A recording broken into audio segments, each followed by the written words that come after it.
Great. Sorry about that. That's all right. We'll call this meeting to order. Roll call, please. Cody Pabilski. David Schmidt. Here. Mark Lochner. Here. Darren Olson. Present. And I, Pat Rashevsky, am here. And if you would stand, please, and say the Pledge of Allegiance. I pledge allegiance to the flag of the United States of America and to the republic for which it stands, one nation, under God, indivisible, with liberty and justice for all. Virtue card reading. Pat, do you have that? Yep. Perseverance. Perseverance is being steadfast and persistent. You commit to your goals and overcome obstacles, no matter how long it takes. When you persevere, you don't give up, you keep going. Like a strong ship in a storm, you don't become battered or blown off course. You just ride the waves. You are practicing perseverance when you choose your commitments wisely, set goals and stick with them until completed, pace yourself and take one step at a time, don't let doubts or tests blow you off course, stand by your friends and loved ones. Affirmation. I have perseverance. I finish what I start. I keep a steady pace in what I choose to do. I am loyal and committed. Perseverance. Pat. And our Board of Education guidelines. With an open mind, we will establish an atmosphere that allows expression of all views, even when views are not in line with all members being respectful of time. We will work collaboratively with the district administrator by having open and honest conversations around district priorities. We will work collaboratively with all stakeholders to monitor key indicators so that equitable teaching and learning results in high achievement. And we will work toward building and a trusting environment where both students and staff can reach their full potential and celebrate successes in academics, the arts, and athletics. Those are our Board of Education guidelines. And now we come to the part where we have public comments. Do we have any public comments tonight? Let me read this first before we open that up. Public comments. During the public comment period of the agenda of the board welcomes comments from the public on any item not on the agenda. Please know that pursuant to state law, the board cannot engage in conversation with you, but may ask questions. The board may refer the item to staff, a standing committee, or a future agenda for discussion and action.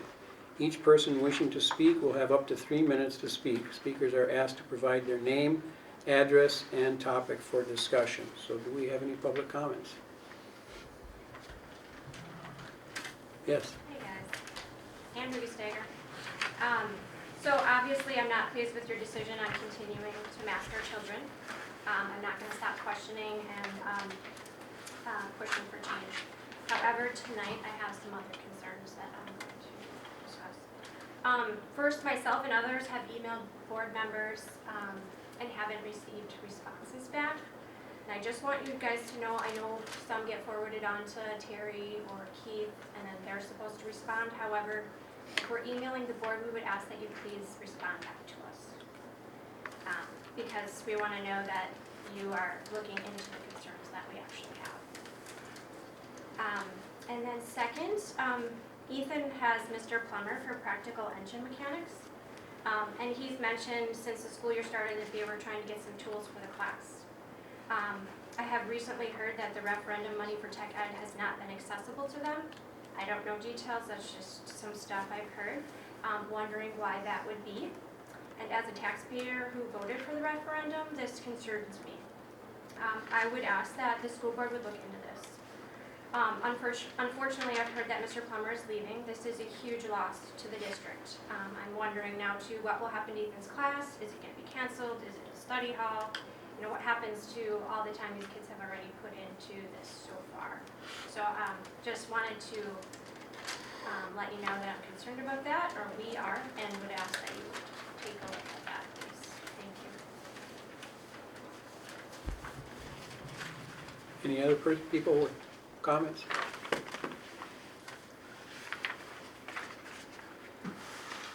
We will look into Well, those. I will. I'm Nicole Wagernies, and I live on South Young Street. my kids are in the district, and I second her backing her up in stopping the masks. It's ridiculous. There's no scientific proof that the masks do anything. I know for a fact that some of you on the board do not agree with them as well. It is clear because there's two sitting in front of us now that are not wearing them. And I wish that you would speak up and help our kids out and do what you need to do to help our kids be kids. Yeah, along those lines, Paul Geller, 362 Kimball Ave, Nekoosa. I got the email, the Parent Square, and it talks about COVID and masks and stuff, and there's some numbers in here. It says, by wearing face coverings, the district had 55 individuals quarantined instead of, 175 individuals quarantined. I guess what I would ask for in something like this is it's numbers, but where are they from? Like a source, right? Because that could have come from anywhere. And it doesn't mean as much when there's no source and knowing where those numbers came from. Thanks. Not only that, but how many of those kids that were on quarantine actually had any signs or symptoms of any virus that just got sent home and nothing really needed to be done?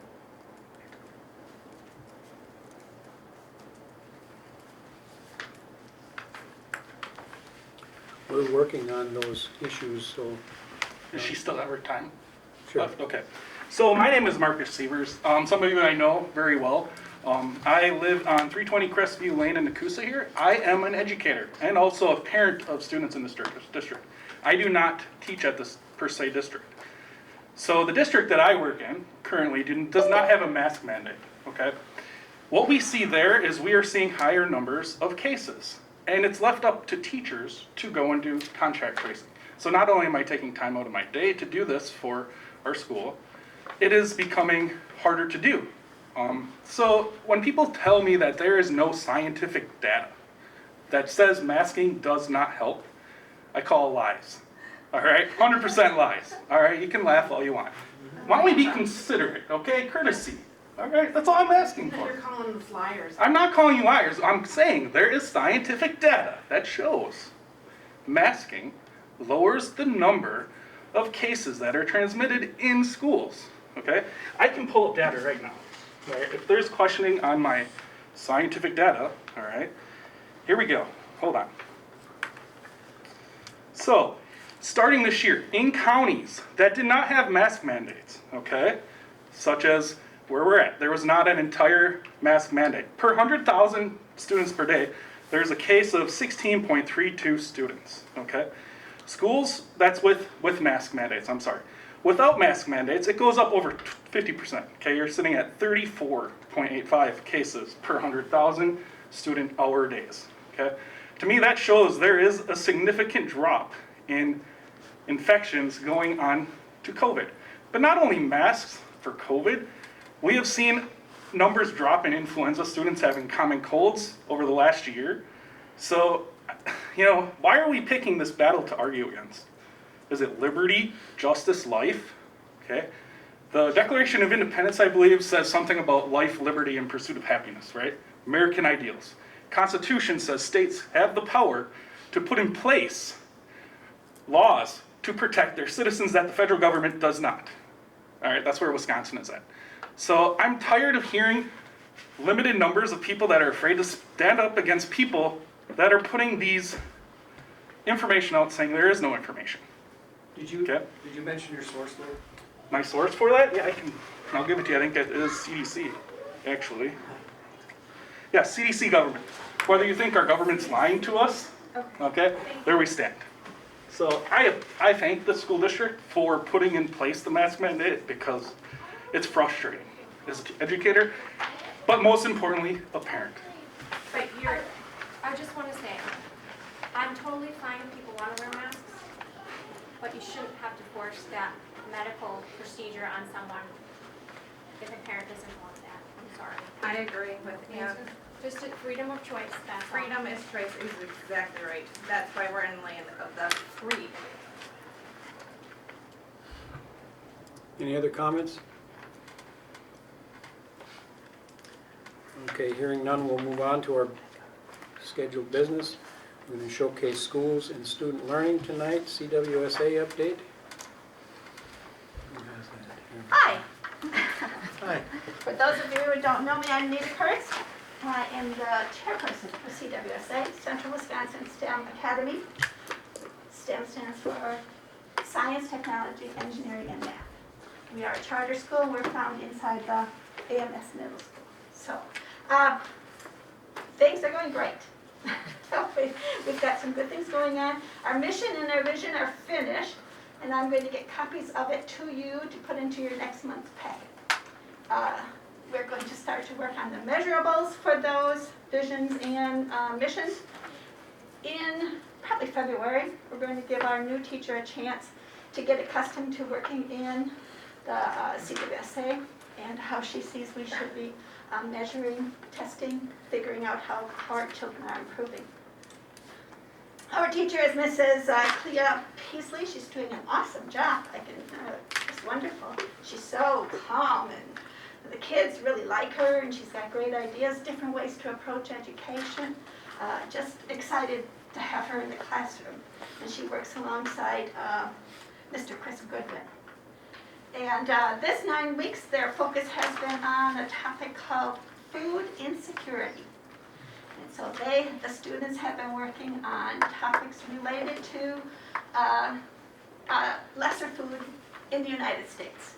You know, how are we compensating for it? How do we do? And how do we make it better? So a cute little thing she's trying to do, a Shark Tank presentation where the kids have to prepare and sell it to 3 people who will say, yep, I want to get in on what you're selling. And so it's a good experience for them all.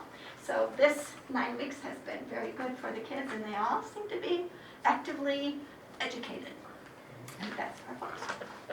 Thank you, Anita. Thank you, Anita. Anita, can I add one thing to that? Sure. So as part of that presentation, the work that they're doing, they actually tapped into student services staff to learn about what we do to help families that may be struggling with accessing food, things like that. So they wanted to learn about our backpack program and how we refer families.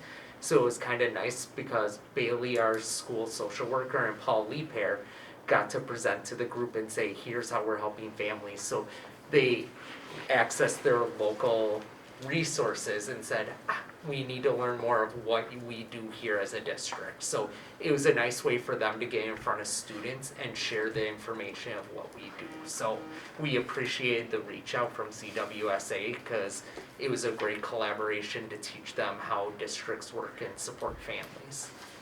Awesome. All right, next on our agenda is overreaching results 2021-22. Yeah, so with us tonight are our instructional coaches.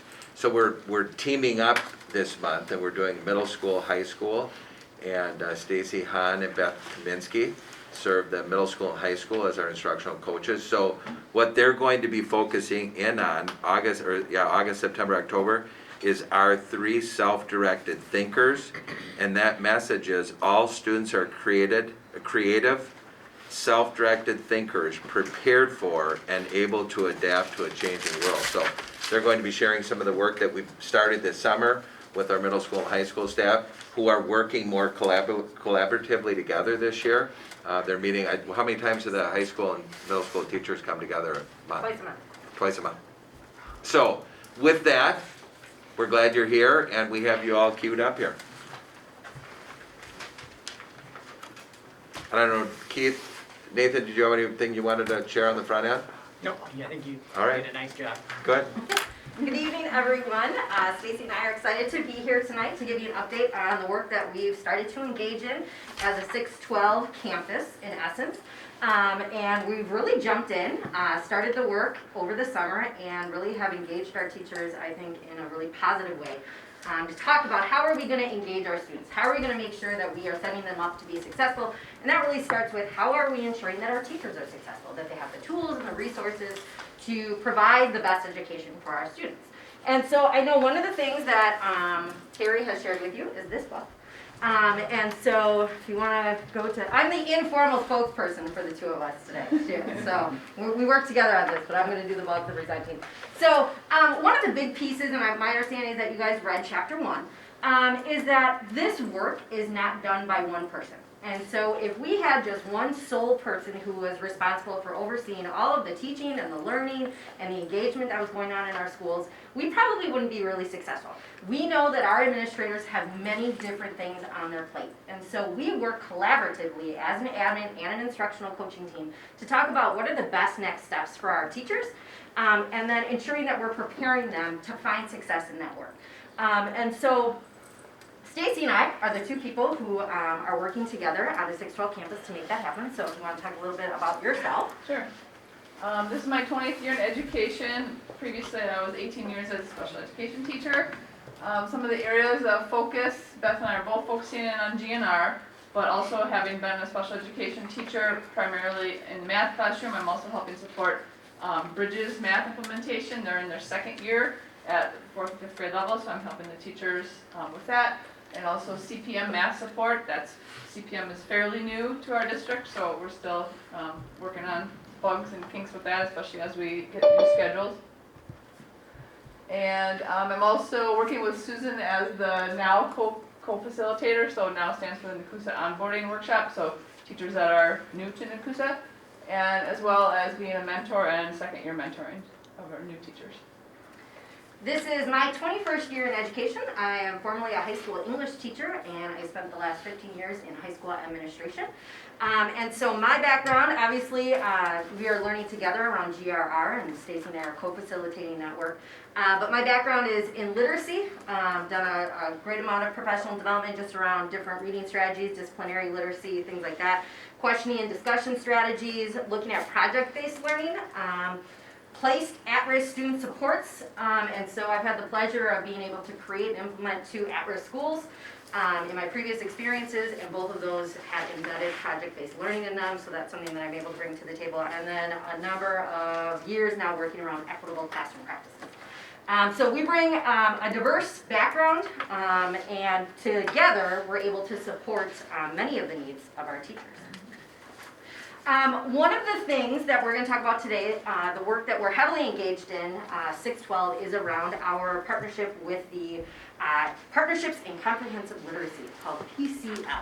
And so this was a determination that the administrative team got together, and this was prior to my starting in the summer, but made the decision to create this partnership. And what the Pcl Network is it's really focused in on literacy, and focusing in on how a focus on literacy can improve in a variety of areas. Specifically, they're looking at student learning, teacher perceptions, school climate, and school processes.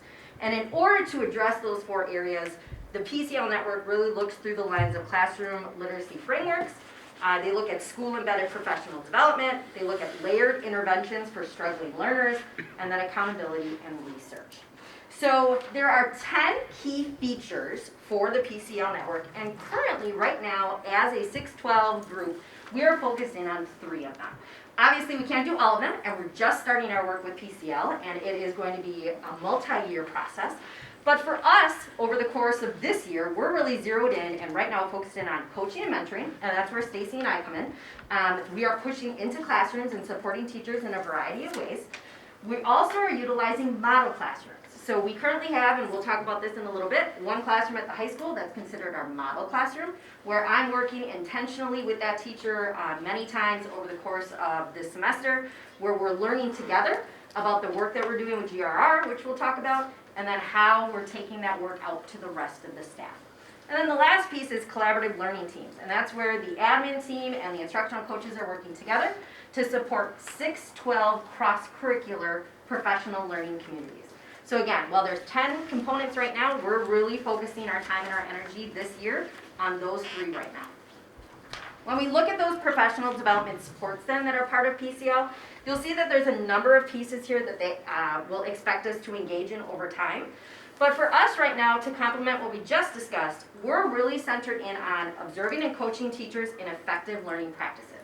And you're gonna hear about those learning practices in a few minutes, but that's what Stacy and I and the admin team are also pushing in to give teachers direct feedback on the work that we're doing in that area. We're also really heavily planning a lot of our time around our professional learning communities and preparing opportunities for them to learn together so that they can then take that back to their classroom. And we're doing that through a variety of things that we're going to talk about in a little bit. The GRR that we've been talking about, or that I've mentioned, is the gradual release of responsibility. And so that is a structured way of teaching and learning that Fisher and Fry. They've been around for a very long time. They're kind of tried and true individuals when it comes to the education world. And it really is a framework for gradually releasing the responsibility to students with their learning. Now, what we often hear in education is, well, we've been doing that. GRR, I mean, it's one of the things Stacey and I talked about earlier on. Like, this is just something we're always doing, right? But you really have to be intentional when you're working hard to release the responsibility of learning to students. In my experience with project-based learning, you can't just say to students, hey, go come up with an idea and just go work on it, right? You have to gradually build the skills, the knowledge, the dispositions for them to actually be able to do that work. And so GRR allows them to do that. And so there's 4 elements to GRR: focused instruction, guided instruction. Those are more teacher-led. Those rely more heavily on the teacher. The collaborative learning and the independent learning, then, that's when we start to see that gradual release to the students so that they can work independently or more collaboratively with their classmates. So one of the elements then that we've been talking about is coaching and mentoring and the importance of our role with this work we've been talking about. And one of the things that we started to kind of kick off our positions this year was we sent all the high school and middle school teachers a menu, and you can see it kind of here, it's based off of appetizers, entrees, and desserts. So teachers could choose kind of their intensity and their desired interest of how much support that they need in what area they need it in.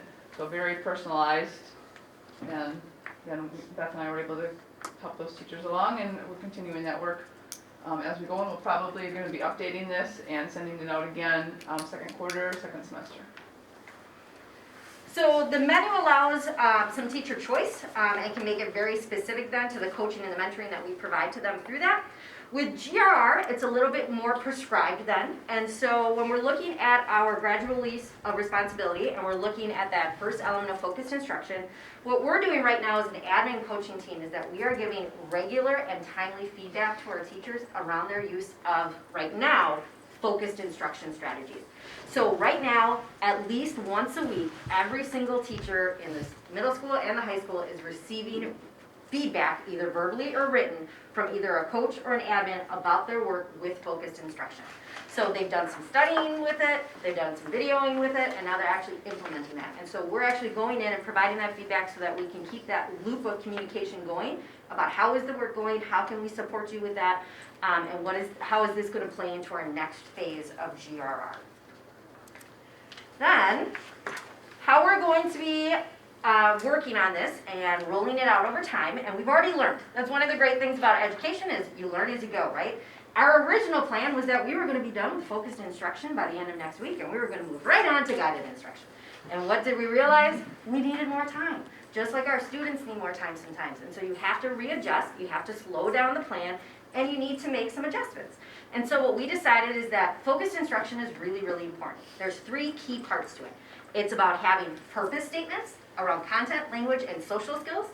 It's about modeling with think-alouds, showing your students what you're thinking and how you're thinking about what it is that they're learning, and then noticing how are my students reacting to what we're doing, and then how does that inform my next steps. So what we realized is it's going to take more time than just September and October for that.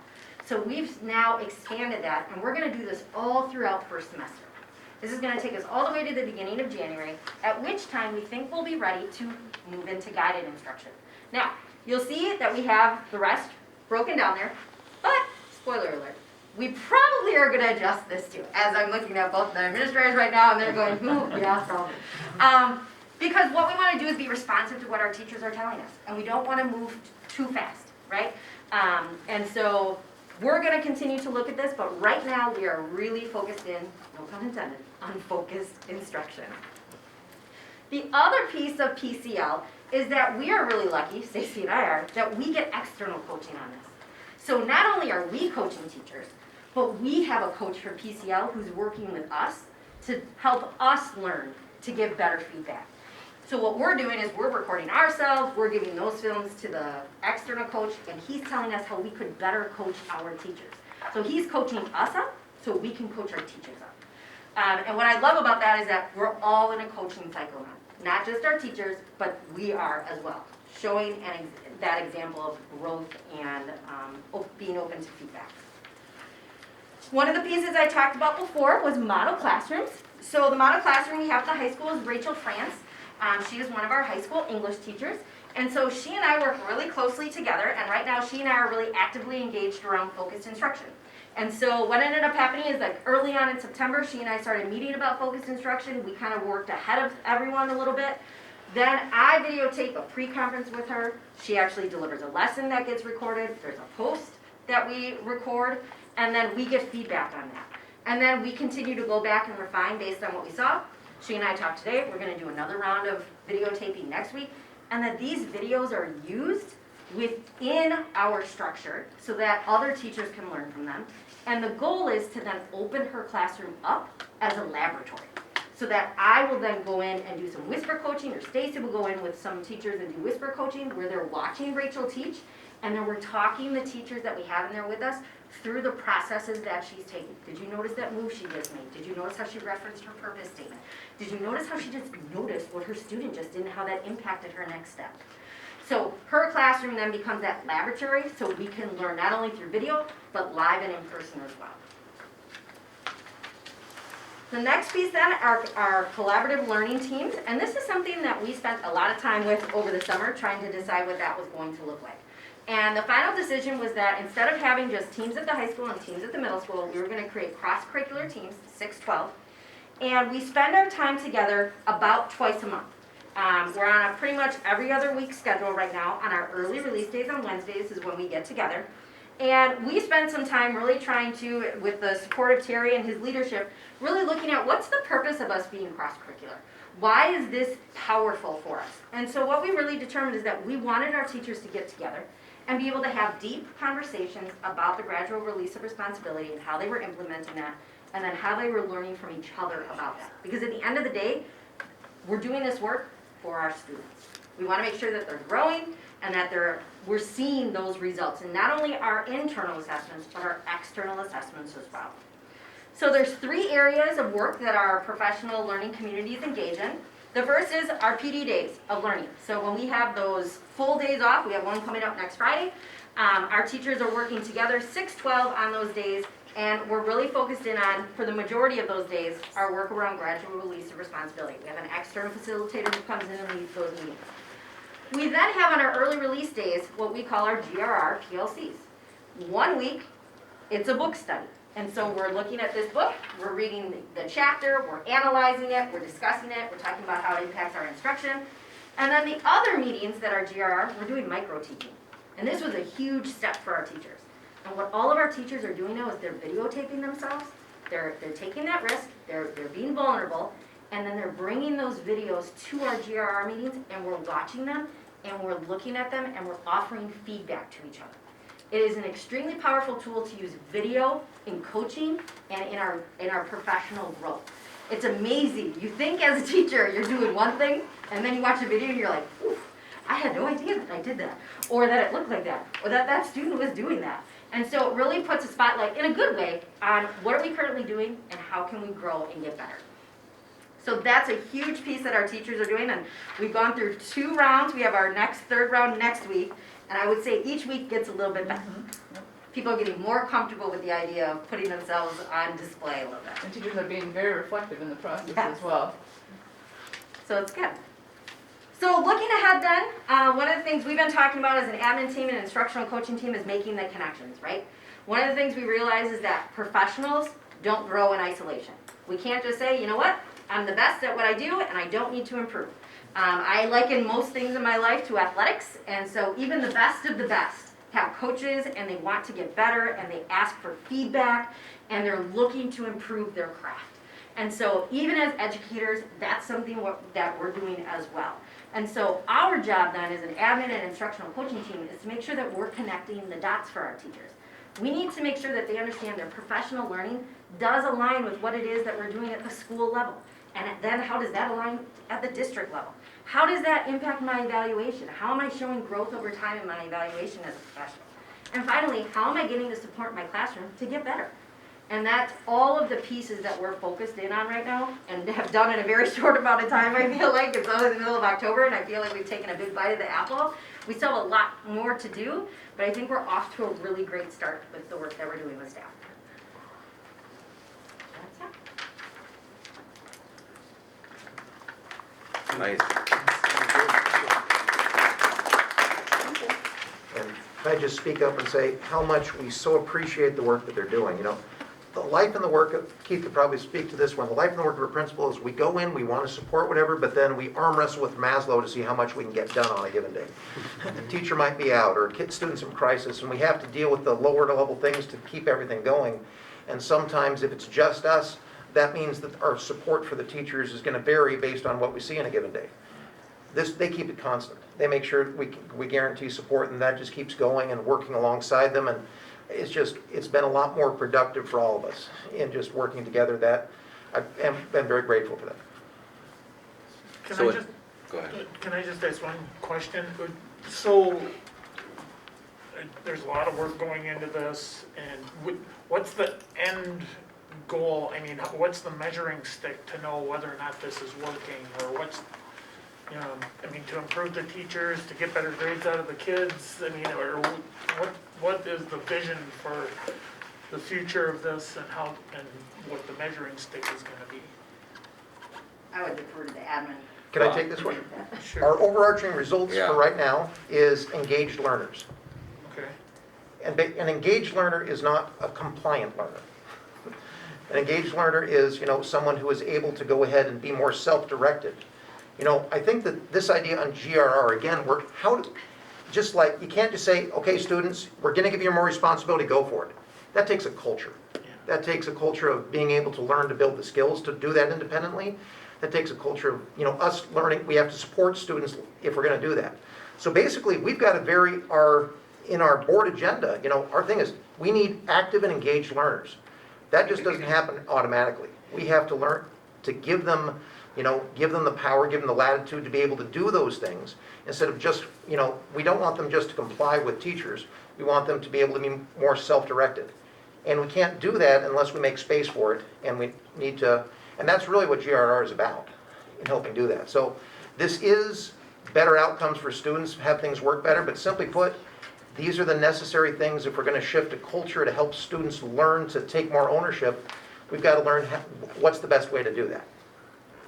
Yeah, I think I would expand a little bit on that and say that, I mean, ultimately, and I think it's one of the really exciting parts about the structure that really you all and your predecessors have created, it's the results policies. That's what our outcome is those result policies that you create, and continuing to work towards achieving those. They're very, very important cogs in that work that everyone is doing. So, we're taking a Gallup poll right now, I believe, online, all the teachers. I mean, I got one, but I don't know. Yeah. Anyways, so the results in that should reflect on this too, right? Yeah, certainly some of those questions do very specific. I've had opportunities to learn and grow at work this past year. Right, maybe I one feel, that and I've gotten with. support and Yep, stuff like that. Yep. So those numbers should go up, we would expect. we would expect. Yeah. And we just gave the students a poll on what's your increased hope, what do you do with Right. it? Because ultimately, nothing happens in education until it happens to a student. Right, right. Ultimately, as that comes out, and so this needs to have, but if we're going to help support the students, we gotta support the students through the teachers. Right, that's what I'm getting at. Exactly. That's what I'm getting So at. just connecting another dot, so the elementary school started with this work with the PCL. Okay, So now we'll have the PCL Institute and the collaborative okay, for K-12. all right. Good questions. Great job. Thank you. All right, going on to the communication with the board, Nathan Swanson, our student representative. There he is. Yeah, he's there. Say overall, things are going well. You know, we're already a month past homecoming, which it should have just been last week, but that went well and we're just cruising along. So we've got 2 really big community events that are gonna outline the next month and a half, or really just 2 weeks. But this Saturday, the 23rd, is Haunted Hallways, so I haven't had that in 2 years.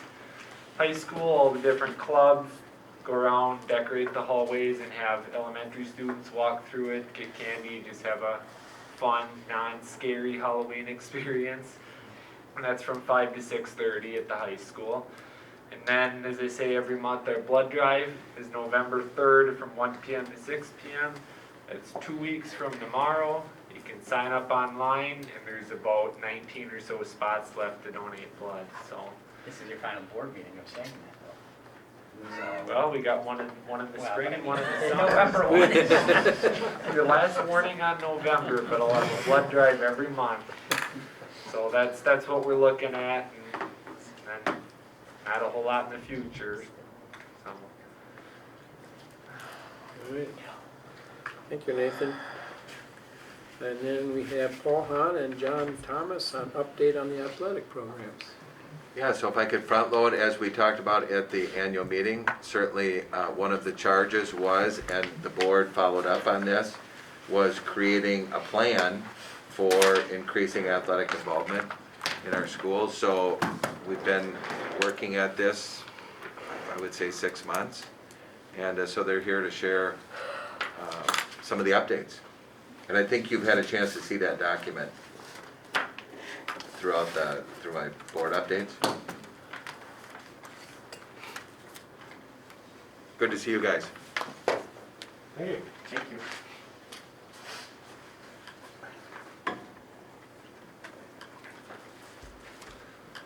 All right, we have as long as my battery lasts here.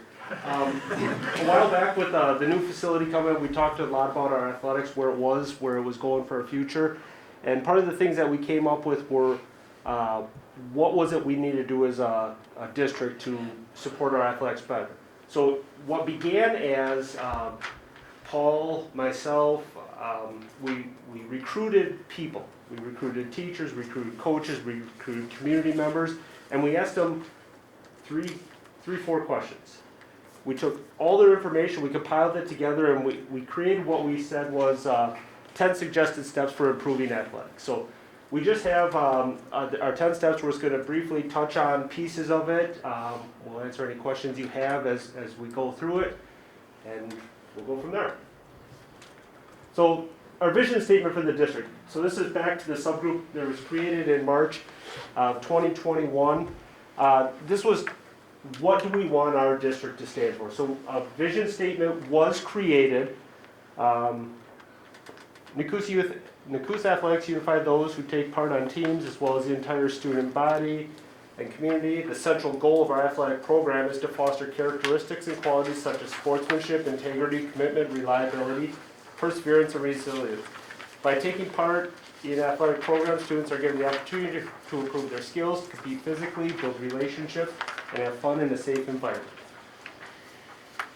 So that was kind of what came out of the first part of it. What do we want athletics to look like?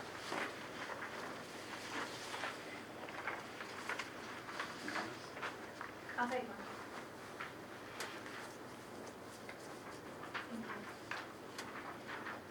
Good. And personally, I would like that to go to the admin team / the school board, because it's just a starting point. So it's not necessarily that that's what our vision should be, but it's a, with this subgroup created, they worked hard on it to try to encapsulate all these different ideas. And perhaps in the future we could have it adopted as our official district athletic vision statement. And use it similar to what we use in our buildings as vision statements. Kind of, if we have a website eventually created, that would be the first page of that. It would be listed there for everybody to see it. The second step we had was just this, increase participation numbers in athletics K to 12. Some of the things that we started looking at were, in each of these ones, in each of these steps, we have different subgroups. We broke it down into different pieces that we thought it would be, and we started assigning to people, who do we think could take the lead on this? Who could monitor this? Who could be the most impactful for this? Some of them that we did were like creating a youth athletics plan to build a strong feeder program. We have Amy McCarthy now, who's taking the lead on the elementary. She's kind of, let me back it up. About a week and a half ago, Amy and myself met with members from the YMCA to support programs that they have going, build their programs on the youth level all the way through. We also brought in Alyssa Wilhorn, who kind of runs the Cage, and we're trying to partner up from K all the way up to build our program, supporting each other, not stealing from each other. So we've brought in people to do that. Part of what we want to do is increase NSD enrollment. More kids we have, the more opportunity we have to have more athletes out there. So the third Friday, is that the count you have there? Yep. So the high school side of it there, and the high school participation numbers. Yeah, from the high school perspective, just to give you some real quick numbers, looking from last year to this year, if I just go through the fall sports, last year football had 31, this year 39, volleyball had 35, this year we have 30. Last year cross country had 8, we were co-op with Port Edwards, this year we have 6. Last year soccer was 14, this year is 16. Girls golf went from 2 to 5. Preliminary numbers on winter sports that I have, some data on boys basketball is up by 9 and girls basketball is up by 2. Those are early though. And on the middle school side of it, partnering with the Cage Club, what we're doing now is we're sharing out who signed up for the Cage so we can go out and recruit for high school one. And so our seasons kind of go opposite. We have boys basketball at the middle school. They have Cage for the girls now, and then we flip-flop after the holiday break. So we're going to partner up, say, here's who we had, here might be people to reach out to. Another thing that we did is we started an additional one, listening to the students what they want. We have a cheer program again. We had 6 girls in that this year again, so 6 more people that weren't doing something that we actively involved. Next one is coaching position. So we have, part of what we put together was just how can we be strategic about when we're hiring teachers for open positions. Do we keep in mind the coaching side of it as well? We find that the best recruiting thing that we see, and I can speak on the middle school side of this, is when I have a teacher that coaches that, I get more numbers coming out from it. They're engaged with the students see them in a different light. It just goes round and round. When they're in the class, they don't have any issues that go with it. They get their friends in, it's a fun experience. So being very strategic about this. Right now at the high school, JV boys basketball and the head baseball positions are open. The middle school, I'm good through the next couple, but it's at turnover. In the middle school, we see a lot of parent involvement for the 2-year, and then they want to go see their kids play. We get it. The other thing we did at the middle school is we opened up our sports program to 6-8. It used to be always 7 and 8 before I got here. We just made the move. We're gonna form teams using 6 through 8. 5th grade we do for a couple sports.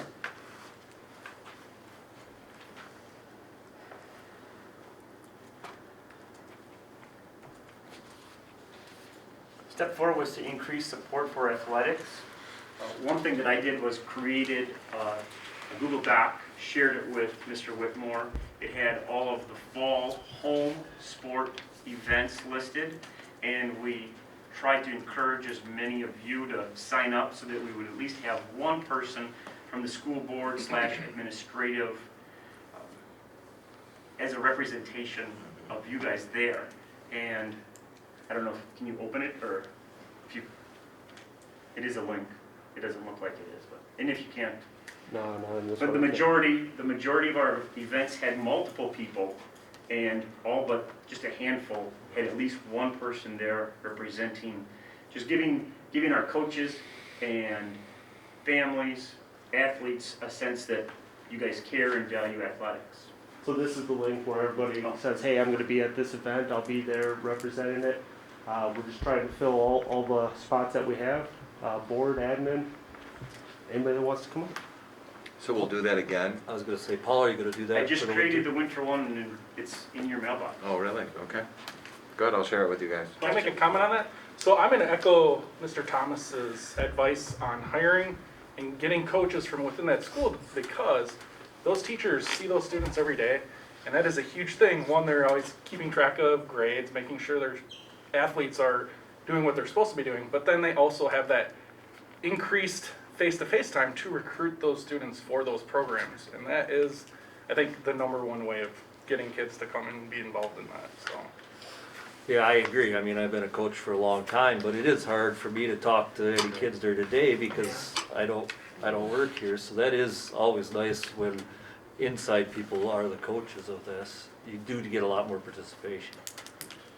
You know, I echo that, but I remember when I was the greeter at the middle school, and I coached softball that first year, I recruited heavily, just at the door. I wasn't a teacher, but Very important. I got a lot of girls out that had never played softball in their lives, and some of them are going out as freshmen this year. And we Some see of a those lot same that. girls. Yeah. So yeah, So. but I was at the school every day. I they saw need- every they kid need that you walked back. through the door. Yeah. They need you back as a greeter, See, there Well, you go. that may a happen. recruiter. Let's talk that. Not right now, though. The next one we had was a little bit what Lynn talked about with the funding options. As she spoke about our Fund 80 that really supports our Nekoosa Youth Athletics program over there. It provides us the opportunity to have new ones. We've added soccer since I've started with the district. We've added cheer. We have different ones that have varied levels of active engagement in it, but we try and get as much as we can. But the funding support of it to make the programs run safely as well. As far as the equipment needs, that's been a huge asset to us so far. At the high school, we have put together a 4-year cycle for new uniforms. Thus far, wrestling, boys basketball, track and field, cross country, soccer, and volleyball have all received new uniforms.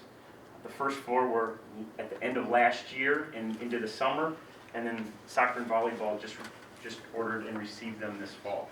So it'll be a 4-year cycle, everybody will go through. And dance will be added in next year. Yeah, next year. So they'll get a piece of it as well. And on AMS side, we did baseball, we did softball this previous year. We did football 2 years ago, as well as soccer 2 years ago. Our upcoming ones will be basketball, boys and girls, and track. And then we'll just cycle the uniforms through that way. The uniforms I had, I've been in the district 10, 11 years. They're the same ones for everybody.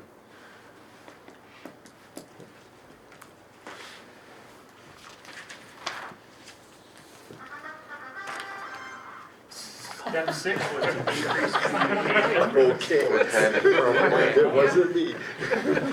Increase communication around athletics district-wide. In my opinion, the big thing is really going to be once we get a new district sports website put together. Jen Jackson and some of her classes are going to be working on that, primarily second semester.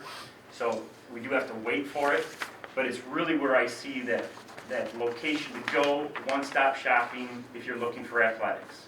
Whether it's what's the fundraising that we might be doing, who's the coach, how do I contact them, winter practices, how do I sign up, all of it, all in one spot. So you go to the main page, then it's broke down by buildings, and then it's broken down by the sport.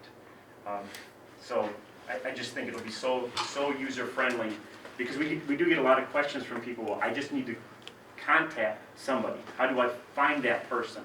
And to just have one location where they can go, and then find the person to get the question asked, it's half the battle.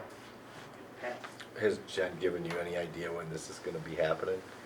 Just second semester. Second semester, The okay. majority of the work will be in that, a class that she must have second semester Okay, that can allow our students to Okay. build it. that's fine. I just was asking. Yeah.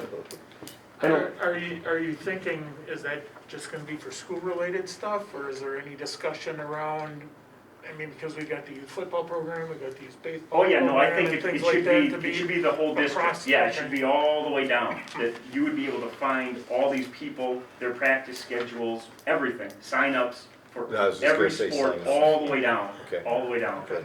And that leads into the Amy McCarthy at Humke Elementary School. She's kind of taken on the youth side of it, as I referenced earlier. John Gutierrez, and her have connected on the youth programs, how we're going to get it out, getting it into the backpacks of kids, and also using our parent square, which we use district-wide, to put that information out. So we're trying to hit it twofold, supporting on the youth side as well, and then along with putting it for the website.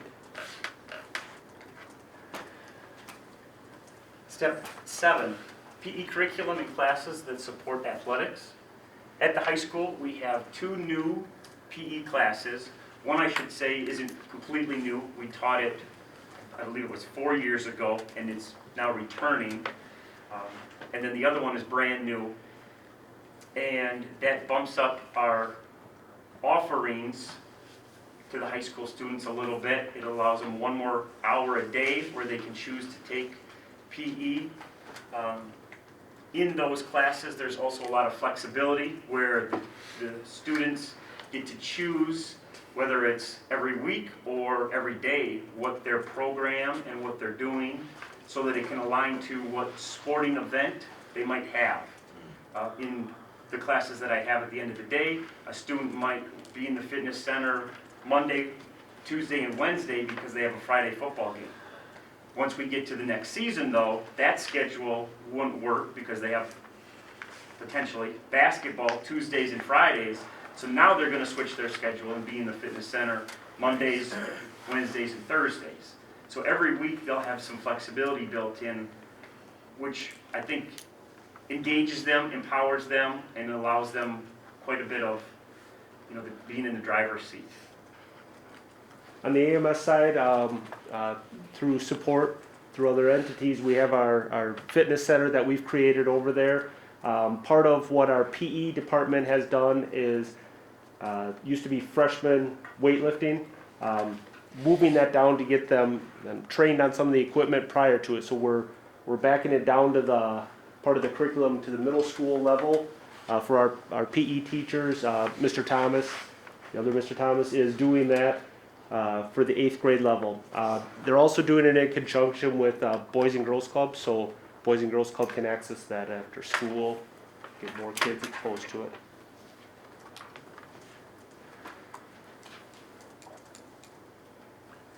Not all of them do we have laid out just yet. But our summer school programs that support the athletics, in the past we've had some strength and conditioning, we've had speed and agility. Looking at ways that we can use summer school, but this is one that we do have a little for the future that we need some attention on. This was kind of a neat one, and I'm getting lots of positive feedback from it. Redefining the parental roles for athletics. Part of what we used to do at AMS was we always charged a fee to every kid, and then we also required parents to do a job duty, as we called it. It was a way to, it takes a lot of people to make an event happen. But we looked at it and how we could do it differently. Our goal is we want more kids to access it, so we got rid of the fees. We'll figure out differently how to do it. And then we also eliminated the parental commitment on it. We want parents there watching kids in the stands. We want this to be an enjoyable experience for it. The benefit of this is I still need people to help me run it. We have more people from our school that are jumping in to do book and clock and everything. So we have more school community members visible at our athletic events. So that's what we did at the middle school. At the high school, we shifted the model that we used for concessions. It used to be part of the NAA and a separate entity. They ran everything, and they also then allowed coaches to come to them and ask for money for large ticket items. Part of that was a requirement, kind of a requirement by all of the parents that they needed to work events to help the NAA run concessions. So again, trying to allow our parents to just be fans and just watch their kids when they go to events. We reworked the system. Joan Harnish, I really have to give her all of the ownership because she does it all. I support her, but she really takes it all on. She redesigned it all so that now our parents, it's not on them. Instead, we allow any entity, any group in our buildings to sign up to work concessions. So it could be a sport team at the high school or the middle school. It could also be a club or just an organization. And Joan has that sign-up sheet. They sign up for the event. They come and work the event. And then they get a portion of the money. They get to run a 50-50 raffle, and they get that chunk of money at the end of the day. And then a portion of that money also goes to, we call it the host event or the host team. So if it's a Friday football and John works it, he gets a chunk of money, but Friday football also gets a portion of the money because Friday football brought the fans there in the first place. It's not a lot, but it's better than nothing, and they didn't have to do anything more than have their game. So far we're almost through one season. She's doing a lot of number crunching right now, putting everything together in spreadsheets. But roughly, I believe we're going to be able to put $11,000 to $12,000 right into those different sporting events and clubs, because it's not just sporting event, teams that work those concessions in the fall. And we will tweak things a little bit as we move into the winter, because there's things we've learned. We've never done it before. So trial and error and tweak as we go, but we'll keep improving it as we go. She also has a couple of student helpers that help her stock, do inventory. So she leans on them as well, but she's doing the majority of it on her own. So. And the middle school model is going to mirror this as well. We don't have as many clubs as the high school, so ours is a little different. We're trying to figure out a better avenue that we can do this to get people involved so we can help support their activities as well.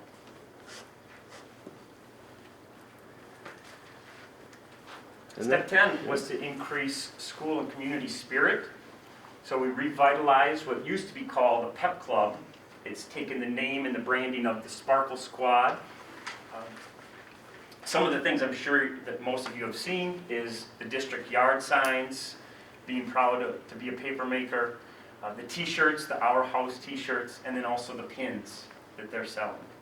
So those are just a couple things that are brand new, and they're very excited, our Sparkle Squad. So those are our 10 steps that we kind of put together, and there's more in each of them, but those were kind of the highlights of all of them. Yeah, great. So we did have a question at our Thursday workshop. We talked a little bit about communication. So and that was, you want to bring that up, Darren? Was it you with the schedule? One thing as a coach and as a parent, one thing, it's always hard to seem to find the schedules and find the communication to grandma and grandpa about when things are happening. I guess, has there been any thought about how we can reach the outside people about some events, or all the events? I'll just take my mom and dad, if we wouldn't tell them when the kids are playing, it's hard for them to find it. It'd be nice to see, maybe like you were saying with that website that would have all the schedules, maybe that would be helpful, yeah. Sure. So both at the high school and the middle school, we use our school scheduling. That's a system that we pay to use. And Joan has a little write-up, the directions for how you get this app on your phone.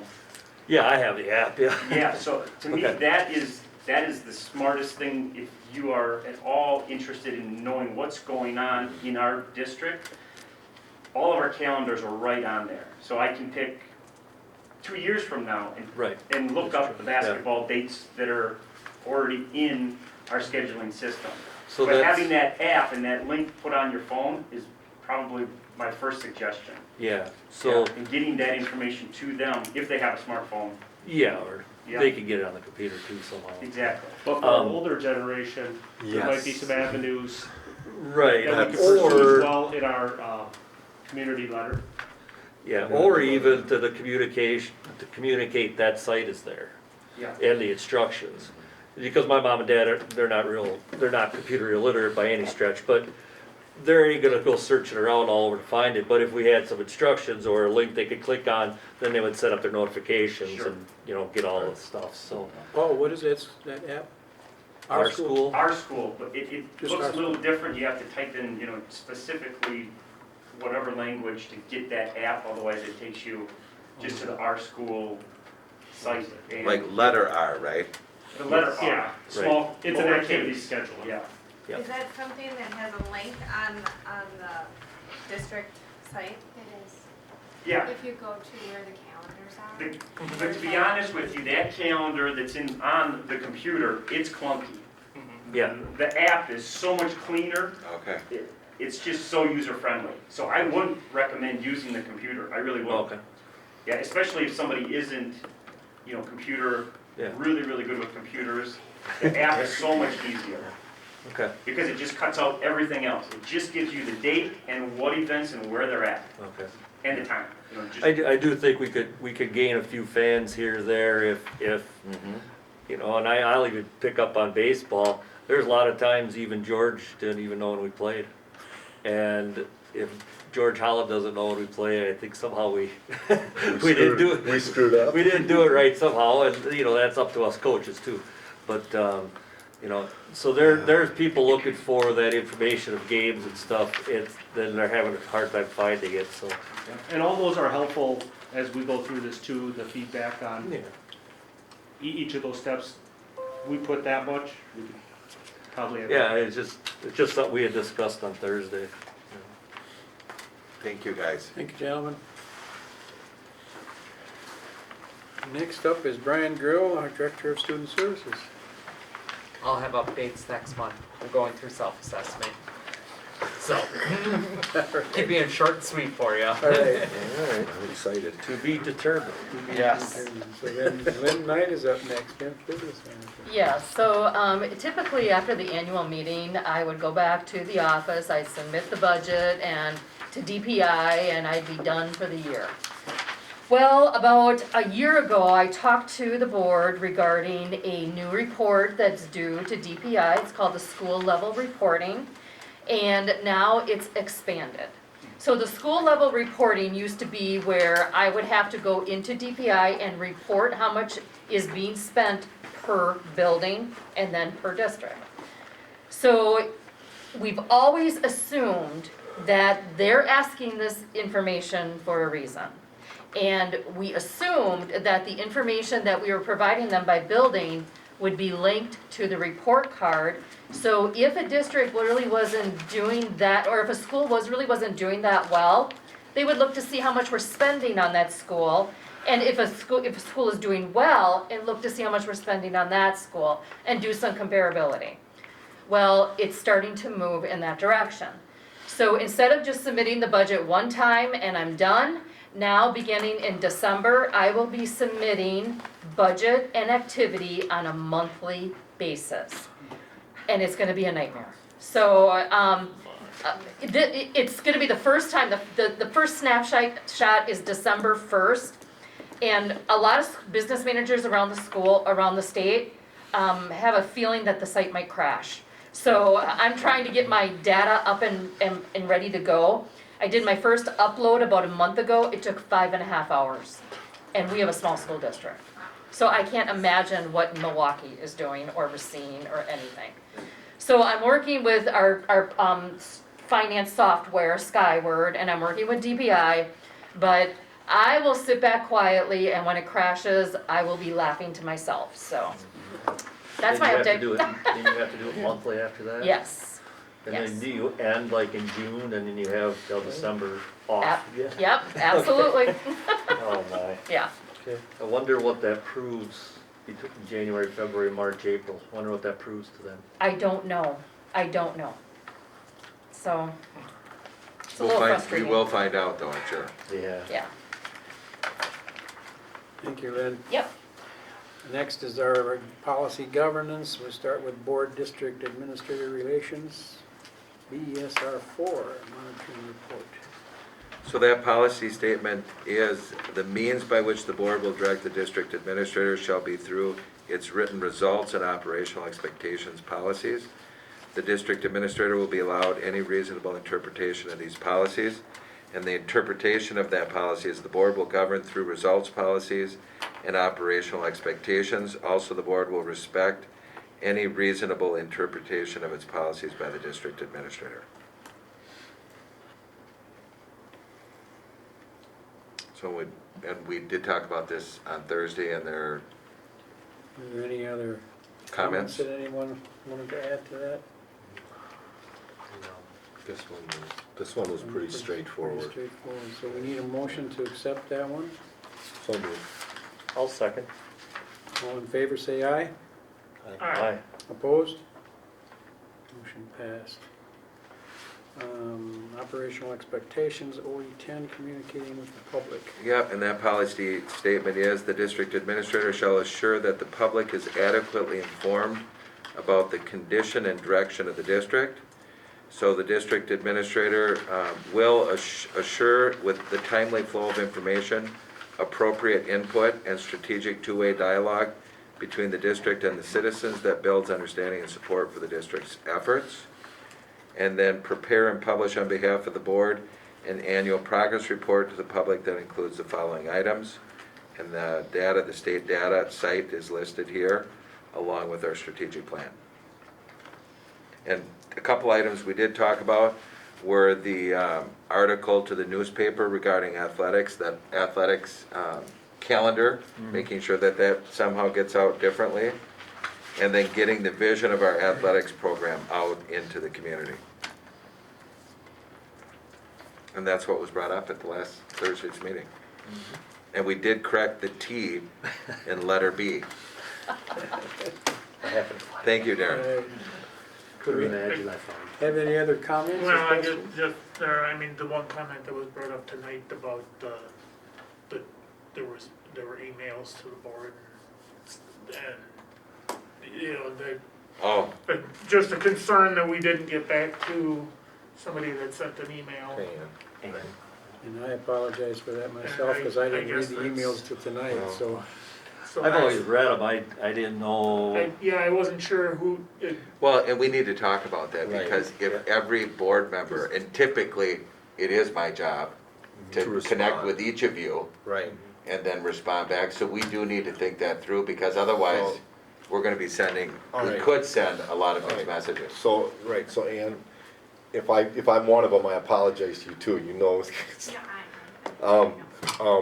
That's a good But- suggestion, though, But I that understand. is the thing, you know, is like Terry's supposed to be our voice on some of this stuff, not necessarily on all of it. So even something as simple as, I'm gonna talk to Terry about it. Okay. And we will get back to you on what All we right. discussed. Yeah, Something that- is, you know, because silence Is, okay. is Right, like you don't know what ignoring. receded or anything. I'll Like- second her on that too. You know what I Yeah, mean? right, No. I get it, I That's get a it. good idea. I will try to do a better job. Me too. Well, let's talk about that, so that we can Yep. be on the same page, but Marcus, I did Right. get back to you. Yep, you did. And I think Ann, I've gotten back to you. Right, but I Right. didn't want to hear from you, and I don't mean that in a bad way, because I emailed the board, and Okay. then it got passed Got on it. to you, but Right. I wanted to hear from them. So, Good, I mean, I appreciate you getting back to me, but that's not what I Right. didn't want to hear from you. okay. I want to hear from Right, the board. Right, she wants our opinions. Yeah. Yes. Yes, yeah, so Not I want to hear your Opinions firsthand, what you're working on and what you're, and what our thoughts are. yeah, not Terry's. Okay. thoughts, Yeah. I get it. And we have to be careful with that, because we can't reply all back, because Correct. then it Right. becomes. Individually, Yeah. Right. okay. what you, yeah. What we're thinking. Thank you. That's a Yeah, good or point. call, No, or, Okay. That's good. or whatever. Yep, Okay, Thank you. okay. All right, are we done with that one? We I- need did we get a- we need a motion, I think we've ironed things out. we need a motion to approve communicating with the public. I'll make such a motion. Second, anyone? I'll second. All those in favor say aye. Aye. Opposed? Communicating with the public is passed. Next on the agenda is other board work. We have Lynn Knight on the third Friday in September count. Yes, so just as a reminder, the school district is required to count students 2 times a year. It's called the third Friday in September and the second Friday in January. The third Friday in September is used for the revenue limit, which we talked about at the annual meeting, and the state aid formula. And the second Friday is used only for the state aid formula. So the third Friday in September is a very important count. Now, there are a few components to the third Friday count. It's just not going into a classroom, counting, and then handing it in. First, you have to do enrollment, which is kids in seats. And we had some good news for kids in seats district-wide. We had a head count, it's called a head count, of 1,217 compared to 1,170 of last year. So that's good news. This is a good news, bad news scenario, so I just want you to focus on the good news for now. Felt So that the coming. good news is, the head count was wonderful, so that's the enrollment. That's typically used for staffing. So when we look at our budget for next year, we look at enrollment to see if our, enrollment is increasing or decreasing. So that's used for staffing. Then when we count the membership, so we take the head count, we take out all the non-resident students that are attending here, we subtract them, and we add all the resident students that are going someplace else. And we come up with a membership count, okay? And that's the number that I have to submit to DPI. So then to go a step further, we take that membership count and we convert it to full-time equivalencies, FTEs. So children in grades K through 12 count as 1, our 4Kers count as 0.6, and our preschool counts as 0.5. So, after all that is done, we come out with an FTE that is used for the revenue limit worksheet and for the state aid formula. This year, we had an FTE of 1,040 compared to 1,063 last year. So our FTEs went down.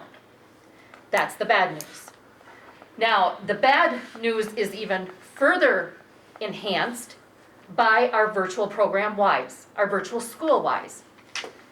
So the way the virtual school works is we have, for enrollment, we have a lot of students coming in. Is it 185? 185. 185 students coming into WISE.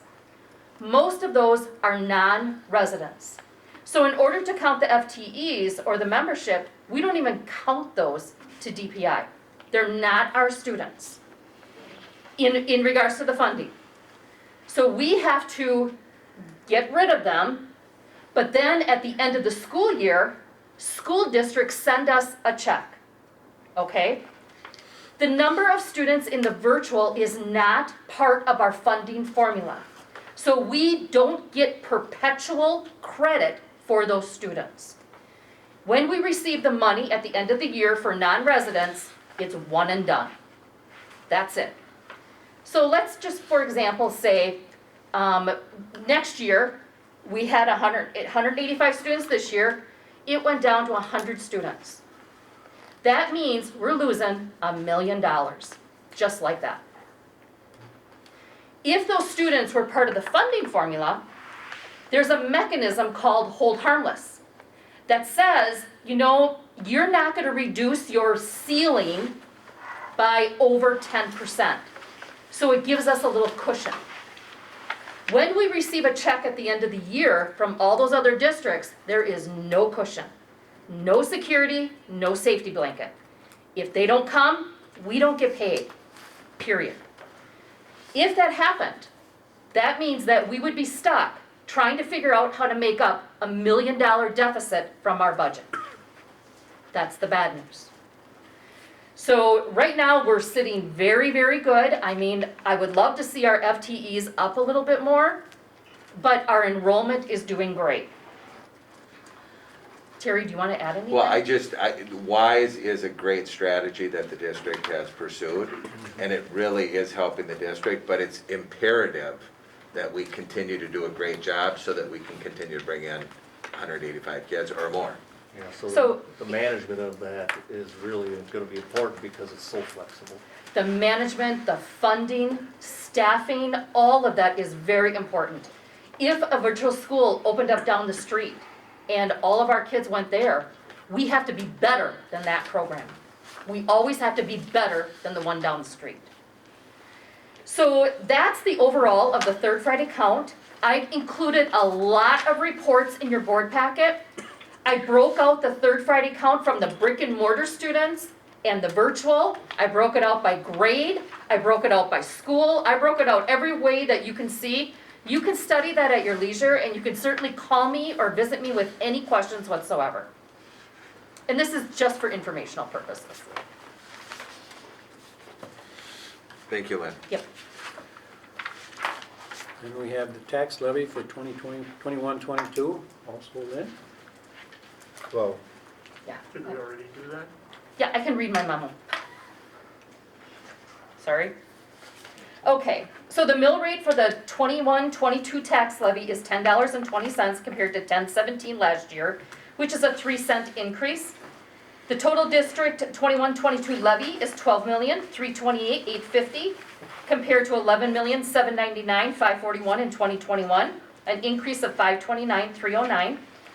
We have district levies for the general fund, the debt service fund, and the community service fund, as listed in your memo. Administration recommends that the sum of $12,328,850 be levied and assessed against all taxable property of the school district of Nekoosa to pay the expenses of the school district for the 2021-2022 school year, and that said amount be placed in the general fund, debt service fund, and community service fund as budgeted. And I'd like a roll call vote, please. We need a motion. we need a motion in a second first. I'll make such a motion. Do I have a second? I'll second it. Okay, roll call vote? Cody Bobilski, not here. Dave Schmidt, Yes. Mark Lochner, Yes. Darren Olson. Yes. I vote yes. That is approved. The second one is an addition, administration is recommending approval of the 2021-2022 budget as presented. We have a motion? So moved. Second? I'll second. Roll call vote? Cody Bobilski, not here. David Schmidt. Yes. Mark Lochner, Yes. Darren Olson. Yes. I vote yes. And that also is passed. Thank you very much. All right, then we have John Sprain and Susan Baldwin on summer school reports for 2021. Yay, Here we go. here we go. So Susan and I are tag teaming on this right now, and I'm just gonna pass out some information pertaining to summer school. Just a quick recap of summer, Susan brings us around. We'll tag team again first of all on this, but as she shares this information. Last year, 2020, not 2021, we had a limited summer school experience. This year, we kind of really took it in a new direction. And again, last 2020, there was really nothing K-6, a limited experience in 2020. And this year, Susan really built on her experience, which she's going to talk about more in a minute, and what she did in 2021. At the K-6 experience, we really did a reboot, and most of that went away. So what I'm going to do just for fun, summer school by the numbers. There we go. 9. Nice. That's the number of courses we offer in K-6 that students participate in. That number is down. Usually it's kind of like around 15. And the reason for that is it really stems from the fact that our staff was like, I would say, really taxed in terms of the amount of work they had to do. We just wanted to offer a bare program that got kids interested in participating. 10. That's the number of Humke teachers who taught during the summer school. We had 14 certified staff participated, so you can see about 3/4 of the teachers who were Humke teachers participating in that K-6 experience. 274, that is the number of 4K through 12 students who participated in summer school. And so that's about 20-25% of our students who showed up at some summer school experience. And a quick little graph just for the trend. 274 is pretty much in the middle about the number of kids we've had over the last 5 years, minus 2020, which we'll just throw out. Average daily attendance was down, partly that because there were fewer courses 4K through 6, and but I know at the high school, that's a different story Susan's going to allude to. I'm going to leave this last one because I don't want to steal any thunder right now, because I'm going to say this is a good opportunity to probably hear more from the high school. All right, so the handout I gave you is really specific to grade 6-12. And so, as John kind of alluded to, we had to kind of change up some stuff with our summer school program. So the first piece of that is the vision that I try to work towards. The mission that we have is really about creating a safe environment for all students, almost year-round, a positive relationship between students and adults. We want to strike a balance, and this is tricky, between students not wanting to come in for summer school, because who wants to come into summer school, especially at the high school level when you're earning credits. That's, sometimes a little bit of a grind, but also it's not a punishment. So we really work to strike that balance to create a positive environment for students. We want to also welcome students into the high school before they become high school, because the transition from the middle school to the high school can be jarring for our students. So we want them that opportunity to be in our building and get to know some of our adults. And then the age-old, we want our high school students who are deficient in credits, behind on their progress for graduation, to earn those credits. So that's also a big goal. So in summer 2020, we had very limited, as again John said, experience, and it was just credit recovery to help students get back on track from the school year. So we did credit repair, which means students basically had an extension into the summer, and then students who just earned entire either half credit or whole credits. So last summer, we worked as a consortium with Adams Friendship and Wisconsin Dells. And just to give you a little bit of perspective, if you can see kind of the numbers of the total students that we had participating in summer schools, 136 last summer, just grades 6-12. High school is probably right around 100 total students. When we met Adams and Dells and I, and we talked about what success meant, they had ballpark of 10 students, and they were pretty proud of that. So we had 54 students specifically just earning credits, and so I was pretty proud of that, and happy that we really had a lot of students on the path to getting back on track.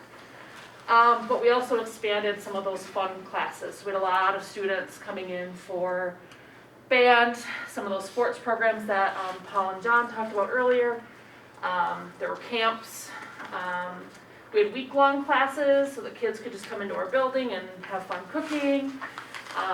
Great Outdoors was pretty popular. We took kids out fishing and whatnot. So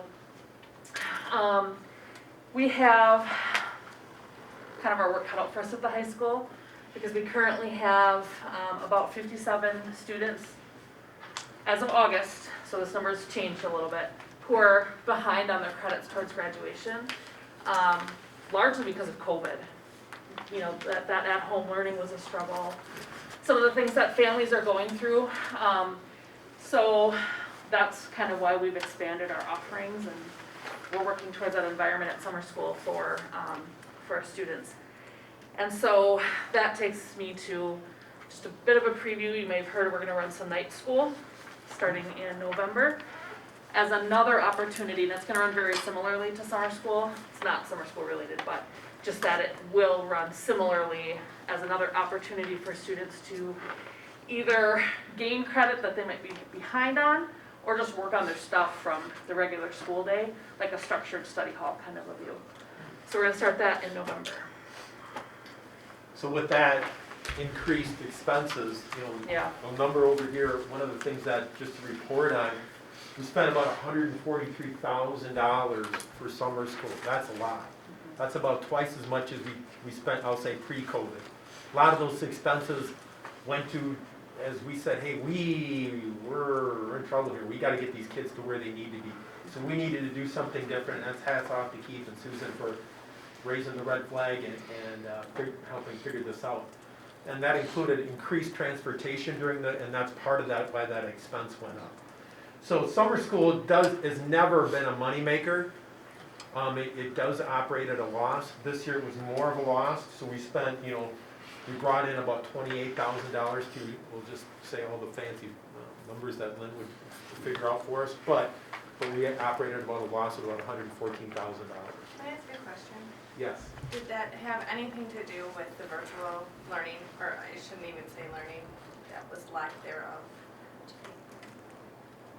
So you're Making the From kids last fall year. behind from last year? Do you think, because I know my kids didn't probably learn. well, and I think, just to offer an opinion on that, some students in that situation, and Susan, you can disagree or agree, when they have to learn in a situation where they're not having that one-on-one support as a teacher in the classroom, that no doubt contributed to a lack of. Absolutely. Yeah. And so this is our effort to really help bridge the gap, is by giving these opportunities, and as soon as it was alluded to, continued opportunities with night school as we move forward to make sure that kids all graduate from high school. How much is that night school gonna cost? So something we messed up on last year, how much is that gonna cost us this year? Oh, I'm paying taxes too, so. Yeah. I guess I'm just kind of curious how much, because of what we knew was a problem last year, and now we've got a bigger problem, how much is that gonna cost us? So if I can intervene. Yeah. So across the nation, across the world, there are these similar problems that are going on. And the federal government has recognized that, and they gave out ESSERS money. We've had 3 distributions so far, ESSERS 1, 2, and 3, just to pay for these types of problems that are happening. Okay, so we're not gonna like take a loss. No, absolutely not. This is exactly what the federal government is telling us that we need to spend money on, is to make sure that these kids are getting successful education. So it will not come out of the regular budget. Is there a report, so how much money did we get, or are we getting? Is there a report that people can access if they wanna know how much money we're getting? Right now, the administration team is working on a plan to spend, because we have so many years to spend this money. But we also have to be careful so we don't spend all of it all at once, because that will mess up our state aid formula and our revenue limit. So it's kind of like a real balancing game that we have to play. But in the round, and I don't have the figures straight in my head, but I do believe it was close to 1.7 million that we received for all 3 of those distributions. Now, I could be off because I'm trying to picture the spreadsheet in my head. Sorry, is there access on the district site somewhere? No, we have Or not. any grants that the school gets from the government? No, we don't have it on our district website yet, because we're not done with our plans yet. So we're trying to figure out the best way to spend that money. We haven't even shared it with the board yet. So we're kind of working as an admin team to try and figure out how we can balance the spending of that money. And within the federal guidelines, because when the federal government is involved, there is like 1,000,000 red tapes involved. So we're trying to. Actually, I don't even think it's all finalized yet. ESSERS 3 is not, no. So the federal government recognizes that school districts are struggling because of something that's happened in the past, so they're gonna give us money, but that's gonna get counted against us when it comes to our state aid. Always does, yes. Funding Okay. formula, yeah. You have to play with the formula. You have to have a good business manager to do that. But that is something we have to report on, so you will certainly. So are there gonna be any adult evening classes? We did that one for a while, I don't know if that's. Yeah, that's, Lynn had alluded to that. We're trying to, I don't know, I mean, we haven't really talked about it Diana's really in charge of the adult learning. But yeah, we'd love to bring our family back in, but not sure. Thank you guys for the summer school update, and thank you for your work on it to get as many kids as we can engaged. All right, we don't have to take any action on that, that was just information. So then next up is Keith Johnson to start college now application. Yep, so what we have are we have one Start College Now application that I will need board approval on for nursing assistant, and then the other ones are for other mid-state courses, but they go through what it's called third-party pay, which is just like Start College Now, except I just sign off, and then when the bill comes, we pay it the same way. You know, it's identical.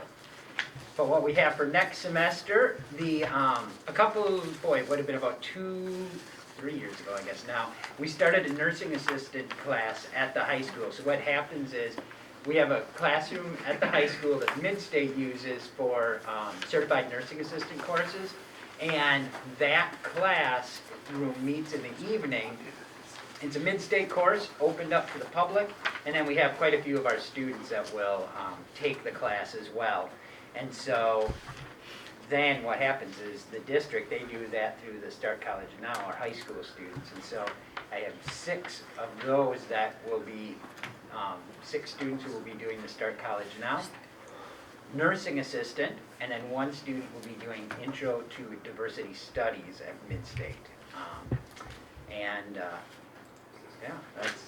I just need a vote on the one application, and then the other ones are just for your information.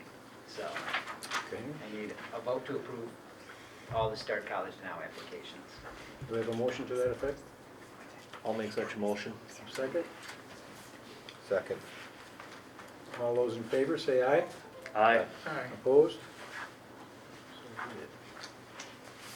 One other exciting note is that today we were the second school to do this with the Nekoosa Academy. We were the second school to do this with Mid-State, but we did what was called an admit day. So all of our seniors were admitted to Mid-State. Chris Severson, who is one of the executive deans at Mid-State, came over. Morgan Anderson, who is our liaison with Mid-State, came over. She met with the students, they went through their application, completed it, they were immediately admitted. She will then be coming back each month to work with them. Next month is going to be FAFSA, the free student aid application, and then continuing along. Doesn't mean the students have to go to Mid-State, it just simply means it's an option for them. They are admitted and can attend, so an exciting piece there. All right. Next up is Nathan Black with the KMS Behavior Management Plan. Possibly without visuals, but let me just start. So just as a, and again, I recognize I'm the last item on an already long meeting, and so I'll entertain levels of feedback you'd like to give, but when we came to the board probably about 2 months ago, I explained to you, here's some of the updates that we're doing as far as our moves as far as behavior management. Now, in the behavioral management plan here, I'm going to quote Lynn from a little bit earlier. What I'm showing you right here is nothing new, but we're making these changes to show increased transparency. And so when I came in as principal this is now my 4th year at AMS, we instituted some moves to be able to help focus on building skills among students. When misbehavior occurs, when students don't have the skills to meet expectations. And over the course of the last 4 years, we've seen incidents gone down very dramatically over that course. And specifically what we've seen is when something occurs, it reoccurs a lot less when we're taking this approach. And so part of the reason that we've got that is, okay, we're up and going, good. Can you scroll down? So most of what you see on here is exactly the same as behavior management that you saw before, that's been approved in past times. The areas that I just added more detail on, could you scroll down a little bit more, John? Is right in here, just to give a little more idea on what's known as the restorative approach. Now, if you could scroll up just a tip, John, there we go. At AMS and CWSA, we use a restorative approach to resolve conflicts with students. Misbehavior and conflicts occur when students don't have the skills necessary to meet expectations, and our approach is built to help students build the skills and avoid future incidents of misbehavior as they repair the damage from current misbehavior. In other words, and so the following chart helps provide an overview of thinking that informs this. Scroll down a little bit. I'm not going to go through the whole chart. I just want to highlight a couple big differences. So case in point, I got an email, phone call from a parent earlier this week. And they're saying, my student is not getting along with other students. They're being mean to her. What are you going to do to that student? And to sort of get that. And my first glance is, I don't know. I haven't talked to your daughter yet. I don't know what she needs to be able to get on this. You know, one of the areas is, under the traditional, focuses on the person who misbehaves and needs to be punished. The victim does not have a voice. In the restorative approach, the focus is on the victim and what collectively needs to be done to repair the situation. All parties affected have a voice. Those two girls sat down together with me and we had a good long talk. I'll tell you right now, nobody fights harder than friends because they know where their hot buttons are. And just being able to go in and say, and talk, hey, and so a lot of this is, here's what happened from, here's each perspectives, what did you feel when you were talking about that, how did that affect you? And both of the girls are just talking and working their way through it in many ways. In cases they were, you know, I was saying, did we get enough? No, I want to keep talking. And they were able to sort it out in many cases. Now, I will say these are girls I worked with before in these areas, but they knew they'd built the skills to verbalize a problem instead of just sort of assume the worst about the other. One other thing, and so this area right in here is policies, rules dictate a prescriptive response for given behavior. What's going to happen when something comes? I don't know until we've gone through the idea to figure out what was the impact on somebody and how are they going to, and what does the victim need to get better? You know, the way John Thomas and I talk about this is, what's the end zone? You know, where's the healing? What do we need to do to let healing start occur? Now the healing is, if given on the situation, it may be between a teacher and a student, maybe a student and student. In many cases, if it's a public thing, it's between the teacher, the student, and the school, or a grade level, or a class. And so there are larger consequences that will come based on who was victimized in a given situation. So this is less of a, okay, I'm going to look up on a slide rule. Here was the problem. Let's look at the slide rule. What's the consequence? We have to sort out what is the correct response to it. And I've been working at it for 4 years now. I think I'm starting to get good at it. But it's an area of how we learn to do that. So I'm going to have you scroll down a little bit for there. And so, now that's not to say we don't have consequences. I mean, again, the emphasis is not on the consequences, but I left everything that's on here for the consequence rubric because I've given every single one of those consequences over my time in the last 3 and change years. However, except for expulsion. We haven't had one of those at the middle school during that period. But in that, thank you. Let's keep that going, we hope. But just to give an idea on transparency of what goes into that, because it isn't. So administrators will choose the appropriate consequence for each instance of misbehavior based on A, the nature of the violation, B, the suggestions of the person most affected by the misbehavior, the victim on that side of it. I'm being guided by them. And then C, the degree to which the administrator determines the student who misbehaved is working in good faith to repair the situation. You know, there are some people who tell you what you want to hear in many cases. And you work through that, you recognize that. You find out, especially from the other person affected, are you good with this and are they playing through? And so in some cases, and I'm going to put this, if an administrator determines the student misbehaves, is not working in good faith, then we sort of suspend the restorative justice process and we'll just go back to the standards and say, okay, you're not going to work to repair it, well, we got consequences, here we go. And I'm not going to lie that sometimes that approach is what brings people to the table, someone to take a little more seriously in there. But just as a process of, and so I'm putting that in here, the consequences are all still there. They're still out there, but I'm trying to provide some transparency, and here's what the thought process we're doing, here's what we're trying to help students learn how to do, and here's how we're approaching the very difficult behavior situation of how do students, it's middle school. People are going to make their mistakes. But how can we have them to learn that and not be stigmatized by it and be able to come out on the flip end of this being a stronger process? And so, anyways, those are the revisions I put in here. Most of the thing is similar to earlier ones, but I just put that to your approval to be able to help just provide more transparency on what our process is. Thank you. You bet. So, any questions? All right, thank you. Thank you. We need a motion to approve the behavior management plan. So moved. Second. Second. All in favor, say aye. Aye. Opposed? Approved. And next is the consent agenda. We have a resignation. Anything about that? Mr. Johnson, you want to speak to Darren Plummer? Yeah, sure, yeah. So, as you can see in the letter, Darren has accepted a job with, back in the paper industry, and will be pursuing those opportunities that he has with a very significant pay. And we did spend some time with him today. I'd like to address, because I know Ann was very concerned about this, and I got the email today, and I went and talked to Theron, because him and I kind of got we're not close, but, you know, I built a relationship with him. And I literally asked him to reconsider. I did. And I talked about some things and listened to his concerns.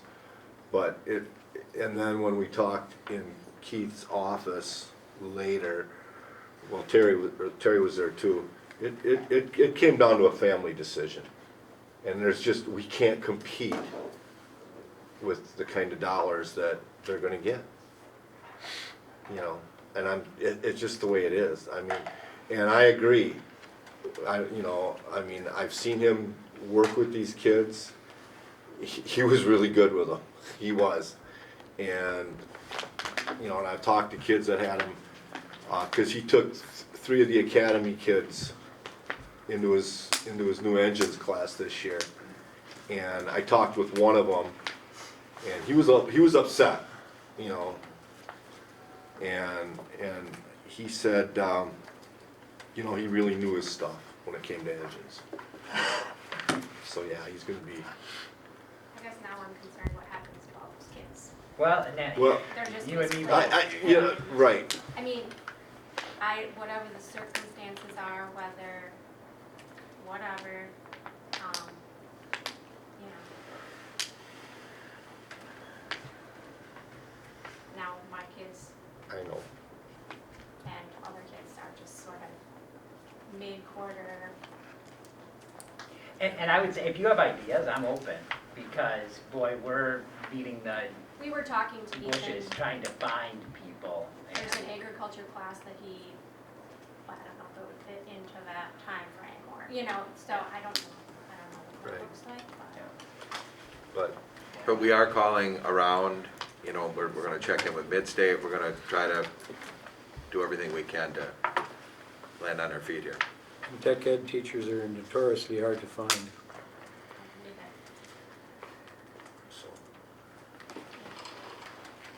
Encourage your kids at home to go into tech ed if they're at all interested in it. Yeah, they'll make more money. Well, I'll tell you what, than it's, the you math know, teacher we coming call up with. Stout, we call Platteville, which are the 2 programs in the state.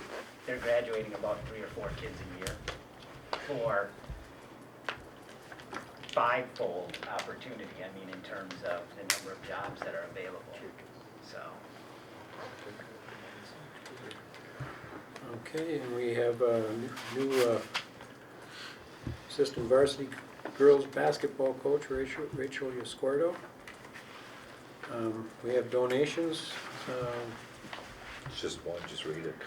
Okay, we have backpack for kids, $25 Sacred Heart Collections.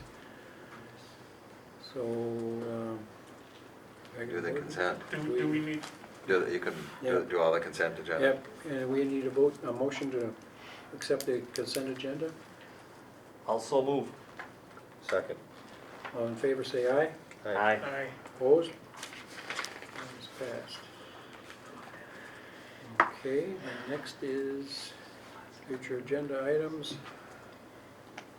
Word workshop will be 6 p.m. on November 11th.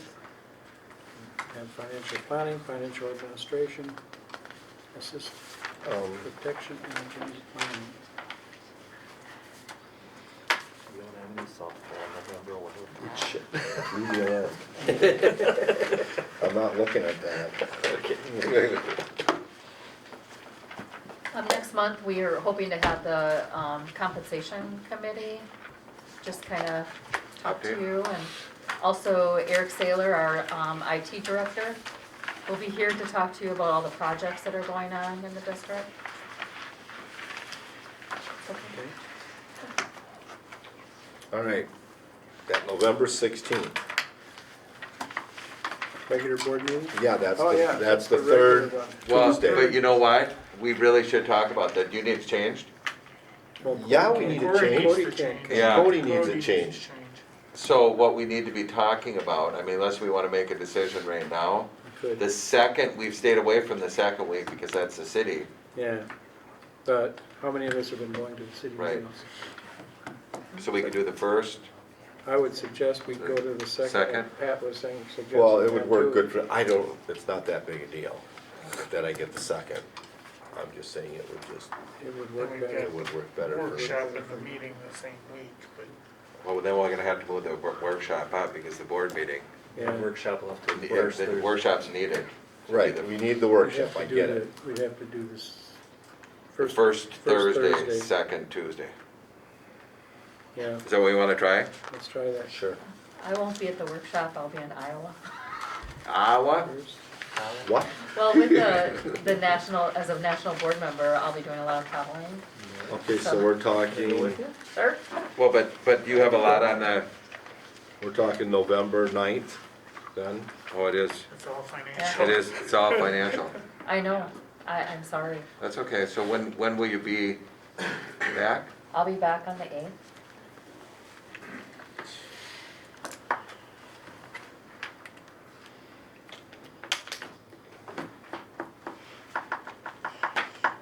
I can have everything done before I leave.